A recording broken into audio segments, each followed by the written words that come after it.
You are most welcome in BIMT YouTube classes, and I will take your lecture in BCA second year.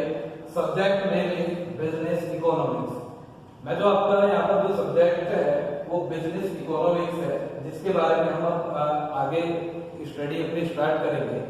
तो इसे start करने से पहले थोड़ा सा हम एक कॉन्सेप्ट क्लियर करेंगे कि व्हाट इज इकोनॉमिक्स। जब तक आपको इकोनॉमिक्स के बारे में कॉन्सेप्ट क्लियर नहीं होने का, ठीक है, तब तक जो है आपको जो ये बिजनेस इकोनॉमिक्स है इसे समझने में डिफिकल्टी होगी। तो मैं सबसे पहले तो यहाँ पर डिस्कस करूंगा कि व्हाट इज इकोनॉमिक्स।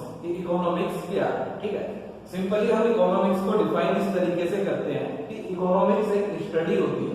इकोनॉमिक्स एक स्टडी होती है आपके individuals, household, firms and government कि how they use their resources and how they gain maximum profit from their resources। इसका मतलब क्या है कि इकोनॉमिक्स क्या है, स्टडी है। हम स्टडी करते हैं इंडिविजुअल्स, कोई भी इंडिविजुअल्स हुआ, हाउस होल्ड, फैमिली, फर्म आपकी कंपनीज और एंड गवर्नमेंट जो आपकी गवर्नमेंट होती है कि किस तरीके से ये चारों जो यूनिट्स होती हैं, जो भी इनके पास लिमिटेड रिसोर्सेज होते हैं और उन रिसोर्सेज को ये किस तरीके से यूज करती हैं जिससे कि क्या ये ज्यादा से ज्यादा वहां पर मैक्सिमम गेन अर्न कर सके, मैक्सिमम प्रॉफिट अर्न कर सके, मैक्सिमम रिसोर्सेज का यूटिलाइजेशन कर सके। तो इसी में आगे हम जब बात करेंगे तो जो हमारे इकोनॉमिक्स है इसकी कुछ डेफिनेशंस दी हैं। कुछ आपके इकोनॉमिस्ट हैं, इकोनॉमिक्स के बहुत सारे इकोनॉमिस्ट हैं, लेकिन हम मेनली 3 इकोनॉमिस्ट की बात करेंगे जिन्होंने इकोनॉमिक्स की डिफरेंट डेफिनेशंस दी हैं। तो उसमें सबसे पहला नाम आता है एडम स्मिथ।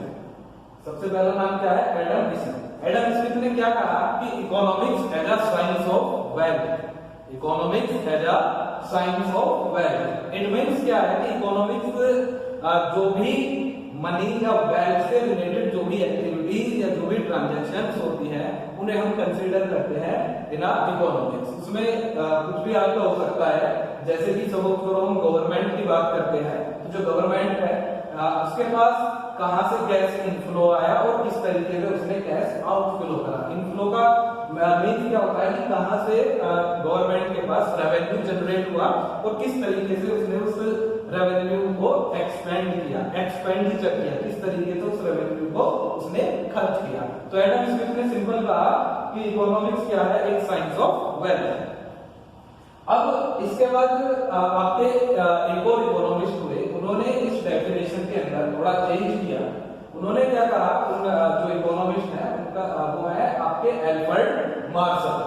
एल्बर्ट मार्शल ने क्या कहा कि भाई ठीक है, economics as a science of wealth but it is the study of man. उन्होंने क्या कहा कि भाई ठीक है, economics as a science of wealth है, लेकिन as well as study of man या स्टडी ऑफ ह्यूमन है। अब उन्होंने ये क्यों कहा कि हमने पहले डेफिनेशन में क्या डिफाइन किया कि इकोनॉमिक्स क्या होती है कि कैश इनफ्लो आउटफ्लो, लेकिन सेकंड डेफिनेशन में उन्होंने क्या कहा कि हमें मैन की भी स्टडी या ह्यूमन बीइंग की भी स्टडी करनी होगी, क्योंकि क्या होता है कि जो भी आपके मॉनेटरी टर्म होता है, जो भी आपकी मनी होती है, उसे जो ह्यूमंस होते हैं वही उसे स्पेंड करते हैं और वही उसे अर्न करते हैं कि how they earn and how they spend, कि किस तरीके से वो अर्न करते हैं और किस तरीके से उसे वो स्पेंड करते हैं। तो एल्बर्ट मार्शल ने यहाँ पर थोड़ा सा चेंज किया। उन्होंने इसमें आपका एक सेंटेंस और जोड़ा कि भाई it is the as well as study of human being. अब इसके बाद एक आपके एक और इकोनॉमिस्ट में है जिनका नाम है आपका रॉबिन्स। रॉबिन्स ने क्या कहा कि व्हाट इज इकोनॉमिक्स। उन्होंने क्या कहा इकोनॉमिक्स के बारे में कि economics is the study of best utilisation of limited resources. उन्होंने क्या कहा इसके अंदर डेफिनेशन के अंदर कि इकोनॉमिक्स जो है कि जो भी हमारे पास लिमिटेड रिसोर्सेज होते हैं उनका हम किस तरीके से बेस्ट यूटिलाइजेशन करें जिससे कि हम कम से कम रिसोर्सेज में मैक्सिमम अपनी जो चॉइसेस हैं या अपनी मैक्सिमम जो नीड्स हैं उन्हें हम फुलफिल कर सकें। अब इसमें हम जब बात करते हैं लिमिटेड रिसोर्सेज की बात करते हैं तो आप नॉर्मली होता क्या है कि जितने भी ऑल ओवर द वर्ल्ड जितने भी या ऑल ओवर द अर्थ जितने भी रिसोर्सेज होते हैं दे आर लिमिटेड। क्या है वो आपके? They are limited. अब लिमिटेड वो किस तरीके से है कि कहीं पर कोई रिसोर्सेज जाते हैं, कहीं पर वो रिसोर्सेज आपका लिमिटेड है। तो उसमें क्या होता है कि जहां पर रिसोर्सेज आपके लिमिटेड होते हैं वहां पर वो उसे उस तरीके से यूटिलाइज करते हैं, और जहां पर अनलिमिटेड होते हैं वो वहां पर उसे उस तरीके से यूटिलाइज करते हैं। अब जैसे हम बात करते हैं जो हमारे पेट्रोलियम प्रोडक्ट्स होते हैं, जिसमें आपका पेट्रोल, डीजल या आपकी गैस आती है, तो यदि हम इंडिया की बात करें तो हमारे पास बिल्कुल ये लिमिटेड रिसोर्सेज है, लिमिटेड से भी कम है। हम क्या करते हैं, मैक्सिमम ये चीजें बाहर से इंपोर्ट करते हैं, क्योंकि ये रिसोर्सेज हमारे पास लिमिटेड है। यदि आप अरेबियन कंट्री में जाओ तो वहां पर क्या है कि यही सारे रिसोर्सेज जो हैं आपके वहां पर मैक्सिमम है, यही रिसोर्सेज आपके क्या है, मैक्सिमम है, अनलिमिटेड है, तो वो वहां पर उसका उस तरीके से यूज करते हैं। वाटर की बात करते हैं तो वहां पर जो वाटर रिसोर्सेज है आपका अरेबियन कंट्री में वो लिमिटेड है। तो इसीलिए इकोनॉमिक्स क्या डिफाइन करती है कि जो भी हमारे पास लिमिटेड रिसोर्सेज होते हैं उनका हमें जो है बेस्ट यूटिलाइजेशन करना चाहिए, उन्हें इफेक्टिव वे में हमें यूटिलाइज करना चाहिए। ठीक है, अब इसके बाद हम बात करते हैं कि बिजनेस इकोनॉमिक्स, कि व्हाट इज बिजनेस इकोनॉमिक्स। तो फर्स्टली आप एक डिफरेंस यहां पर समझिए इकोनॉमिक्स और बिजनेस इकोनॉमिक्स में। डिफरेंस इज दैट कि economics is the wider term and business economics is the part of economics. कि इकोनॉमिक्स जो है वो एक वाइडर टर्म है, और जो आपका बिजनेस इकोनॉमिक्स है is the part of economics, या इट इज नैरो, मींस वो वाइडर टर्म है और बिजनेस इकोनॉमिक्स जो है आपका नैरो टर्म है। जब हम यहाँ पर बिजनेस इकोनॉमिक्स की बात करते हैं तो हम यहाँ पर इसे किसी भी ऑर्गेनाइजेशन के कॉन्टेक्स्ट में या किसी भी बिजनेस के कॉन्टेक्स्ट में हम यहाँ पर इसे डिफाइन करेंगे। तो इसमें मैंने सबसे ऊपर स्टार्टिंग में क्या लिखा हुआ है, जो यहाँ पर लिखा हुआ है कि business economics also called managerial economics. Business economics को ही हम मैनेजरियल इकोनॉमिक्स कहते हैं और मैनेजरियल इकोनॉमिक्स को ही हम बिजनेस इकोनॉमिक्स कहते हैं। अब इसमें आगे लिखा है कि business economics generally refers to the integration of economic theory with business.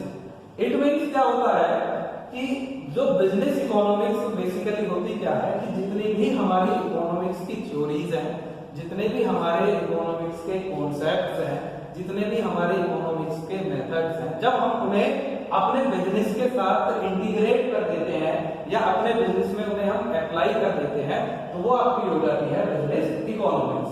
अब आप यहाँ पर ये कहोगे कि भाई ये मैं तो बात कर रहा हूँ इकोनॉमिक थ्योरी या इकोनॉमिक कॉन्सेप्ट्स या इकोनॉमिक्स मेथड्स, ये है क्या? इसमें क्या होगा, इन्हें आप आगे भी स्टडी करोगे इन सारे कॉन्सेप्ट और थ्योरीज को, लेकिन मैं थोड़ा सा इसके बारे में बता देता हूँ। जैसे हमने कहा कि भाई integration of economic theory with business. Theories क्या होती हैं, जैसे आप इकोनॉमिक्स के अंदर पढ़ते हो सैलरी और वेजेस थ्योरीज होती हैं आपकी, जिन्हें हम अपने बिजनेस के साथ लिंक करते हैं। हमारी प्रॉफिट थ्योरी होती है जिसे हम अपने बिजनेस के साथ जो है लिंक करते हैं। हमारी रेंट थ्योरीज होती हैं जिन्हें हम अपने बिजनेस के साथ लिंक करते हैं। इसी तरह बहुत सारे आपके कॉन्सेप्ट हैं, लॉ ऑफ डिमांड आपका है, ठीक है, डिमांड फोरकास्टिंग आपकी है, लॉ ऑफ प्रोडक्शन आपके हैं। तो हम क्या करेंगे, उन सबको इंटीग्रेट जब अपने बिजनेस के साथ करते हैं तो उसे हम सिंपली क्या कहेंगे, बिजनेस इकोनॉमिक्स। इसके आगे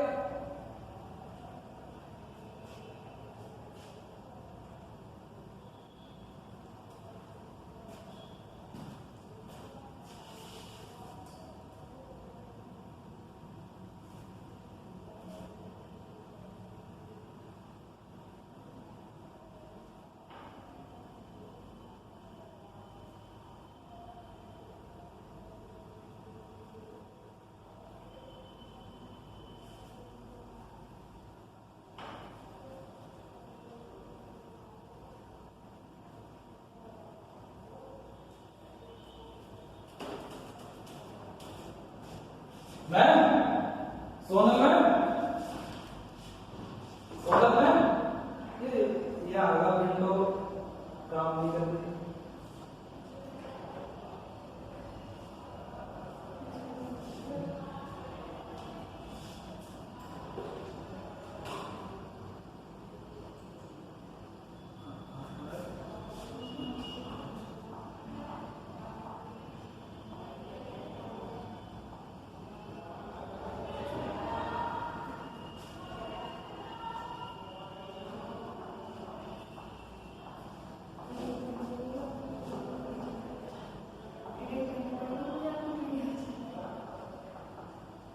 ठीक है। तो हमने यहाँ पर जो अभी तक डिस्कस करा है कि व्हाट इज बिजनेस इकोनॉमिक्स, ठीक है।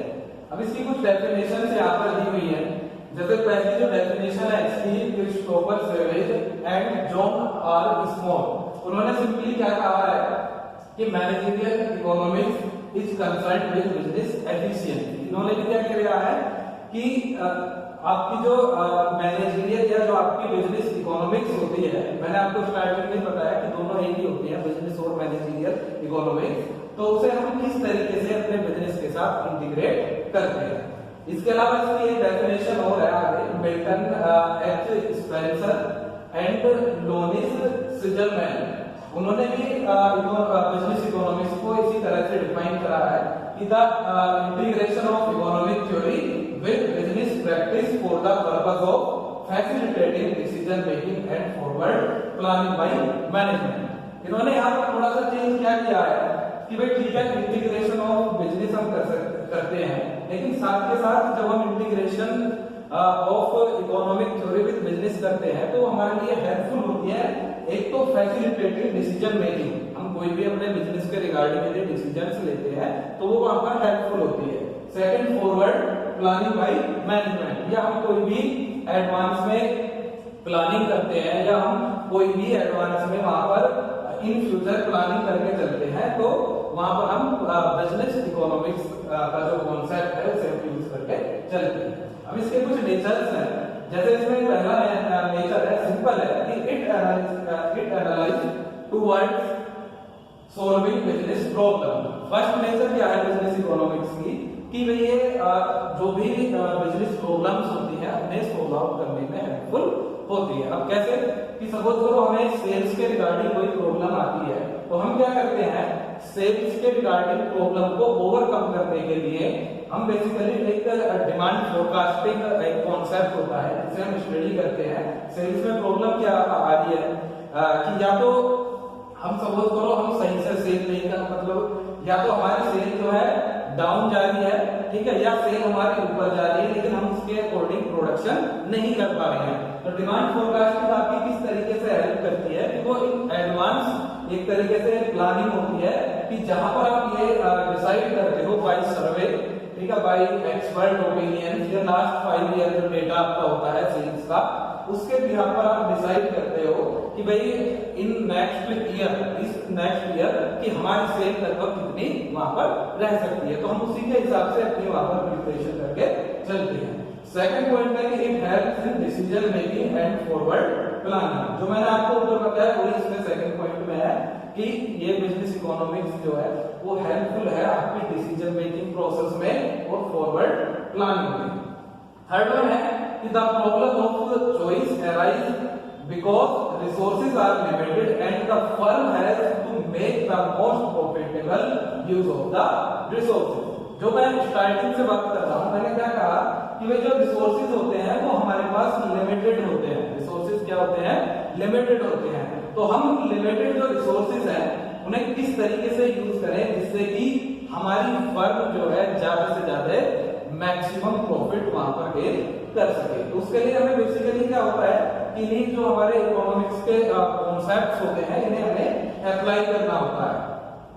इसके अलावा फोर्थ वन क्या है कि एज फ्यूचर इज अनप्रेडिक्टेबल और एक business managers take to prepare the best possible plan for the future depending on past experience and future outlook.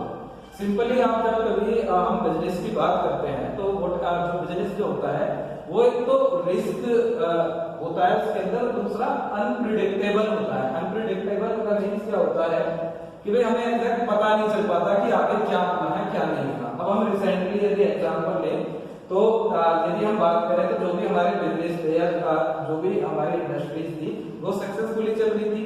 अब जैसे ही आपका मार्च से कोरोना पेंडेमिक स्टार्ट हुआ तो क्या हुआ कि जो जितने भी बिजनेसेस हैं, जो भी उनके फ्यूचर प्लान्स हैं वो सब डाउन हो गए। ठीक है, अब क्यों हो गए, क्योंकि हमने इसमें कहा है कि भाई एज फ्यूचर इज अनप्रेडिक्टेबल, कि फ्यूचर जो है अनप्रेडिक्टेबल होता है, इसलिए किसी भी मैनेजर को प्रिपेयर होना चाहिए उस रिस्क को लेने के लिए और साथ के साथ अपना उसका जो भी पास्ट एक्सपीरियंस है उसके भी यहाँ पर वो रिस्क ले वहां पर और अपना फ्यूचर आउटलुक वहां पर प्रिपेयर करें। फिफ्थ पॉइंट है कि it assist the managers of a firm in a rational solution of obstacles faced in the firms activities. जो भी मैनेजर आपका होता है, ठीक है, फर्म्स के अंदर कोई भी जो आपकी एक्टिविटीज होती हैं, उन एक्टिविटीज के अंदर कोई भी ऑब्स्टेकल्स है या कोई भी डिफिकल्टीज है। ऑब्स्टेकल्स और डिफिकल्टीज मींस क्या होता है, एक तरीके से कठिनाइयां और रुकावट, ठीक है। तो जो आपका मैनेजर होता है उसके पास उसका एक रेशनल एक वैलिड सॉल्यूशन होना चाहिए, जिससे कि जो भी बिजनेस एक्टिविटीज में ऑब्स्टेकल्स आते हैं या डिफिकल्टीज आती हैं वो उन्हें वहां से रिमूव कर सके। नेक्स्ट पॉइंट है कि भाई it helps in formulating logical managerial decision.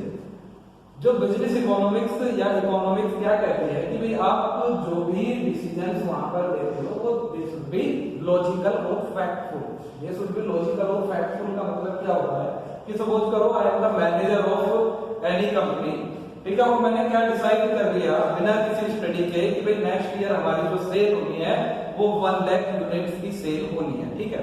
अब 1 ईयर चला गया, जो मैंने आपको एग्जैक्ट फिगर दिया है, ठीक है, 1 लाख यूनिट्स की हमारी सेल इसके आसपास नहीं है। क्यों नहीं है? क्योंकि मैंने क्या करा है कि मैंने जो भी अपना डिसीजन लिया है वो लॉजिकल फैक्ट्स के यहाँ पर नहीं लिया कि भाई एग्जैक्ट हो क्या रहा है मार्केट के अंदर या एग्जैक्ट मार्केट की सिचुएशन क्या है। तो इकोनॉमिक्स सिंपली ये कहती है कि आप जो भी डिसीजंस, बिजनेस डिसीजंस हो या जो भी मैनेजरियल डिसीजंस हो, वो सारे डिसीजन आपके जो है लॉजिकल होने चाहिए।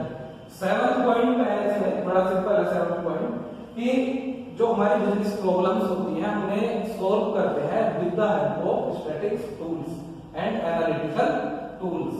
जो हमारे स्टैटिस्टिकल टूल्स और एनालिटिकल टूल्स क्या होते हैं कि हम क्या करते हैं कि जैसे सपोज करो हमें कोई भी प्रॉब्लम है तो हम कुछ स्टैटिक्स के टूल्स यूज करते हैं। टूल्स क्या होते हैं, जैसे हम आपने रिग्रेशन पढ़ा हुआ है, कोरिलेशन आपका होता है, ठीक है, इसके अलावा आपके बार चार्ट होते हैं, पाई चार्ट होते हैं, ठीक है। तो they have been to solve the business problems. इसके बाद आपके आते हैं कि भाई स्कोप ऑफ बिजनेस इकोनॉमिक्स, कि जो बिजनेस इकोनॉमिक्स है उसके आपके क्या क्या स्कोप है।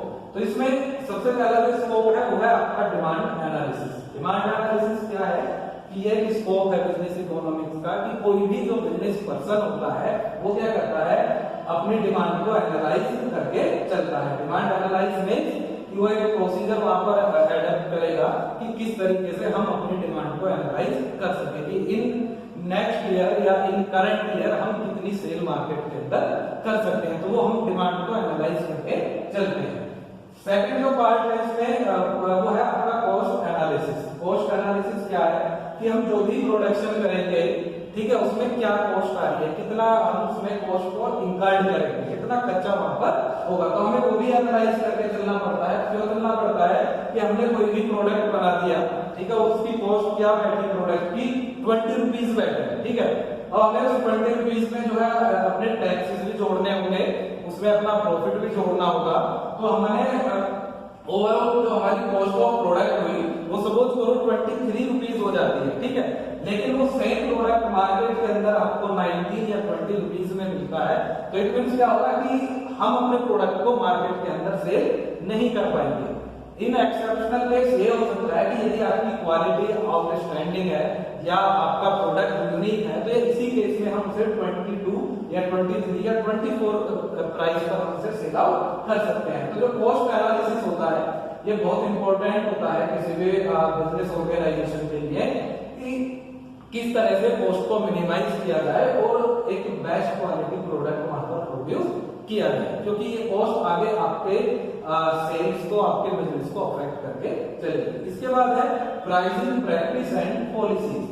हम ये तो कॉस्ट की बात हुई जो हम खर्चा करते हैं। उसके बाद क्या होता है कि जब कोई भी फर्म अपना फाइनल प्रोडक्ट बनाती है तो उसकी वो प्राइसिंग डिसाइड करते हैं कि भाई हमें इस पर्टिकुलर प्रोडक्ट का क्या प्राइस वहां पर रखना है, ठीक है। वैसे मैंने आपको डिटेल में पढ़ेंगे, लेकिन मैं थोड़ा सा इसमें बता देता हूँ कि प्राइसिंग आपकी पॉलिसीज क्या होती है कि हम कुछ मेथड्स होते हैं प्राइसिंग के जिनके बिहाफ पर हम अपनी प्राइसिंग सेट करते हैं। एक तो क्या होता है कि भाई कॉम्पिटिटर्स का प्राइसिंग देखकर हम अपना प्राइस रखते हैं। एक इसमें क्या होता है कि भाई अभी हमने बिजनेस स्टार्ट किया है तो हम नो प्रॉफिट नो लॉस में यहाँ पर काम कर लेंगे।